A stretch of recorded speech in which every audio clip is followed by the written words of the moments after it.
நல்ல பேர் வரலனா பரவாயில்ல, கெட்ட பெயர் மட்டும் வர வச்சிடாதீங்க. அஜித் வெளிப்படையான பேச்சு.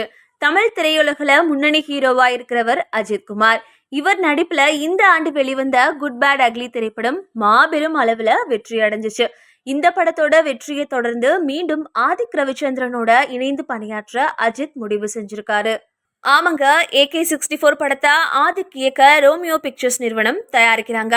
இந்த படத்தோட படப்பிடிப்பு அடுத்த மாதம் துவங்கும் அப்படின்ற மாதிரி தகவல் வெளியாகியிருக்கு.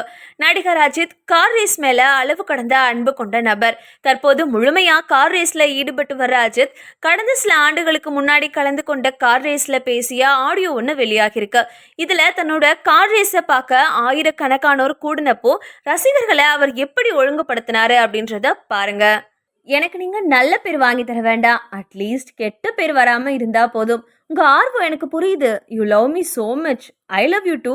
பட் மற்றவங்க அந்த அன்பை தப்பா புரிஞ்சுக்காம இருக்க ஒரே ஒரு வழிதான் இருக்கு. எல்லாரும் கண்ணியமா நடந்துக்கோங்க.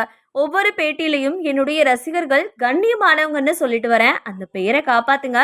இது என்னுடைய அன்பான கட்டளை. ப்ளீஸ் இப்போ நிம்மதியா போய் நான் ரேஸ் ஓட்டலாமா? உங்களை நம்பலாமா? ரொம்ப நன்றி, லவ் யூ ஆல் அப்படின்னு சொல்லியிருக்காரு.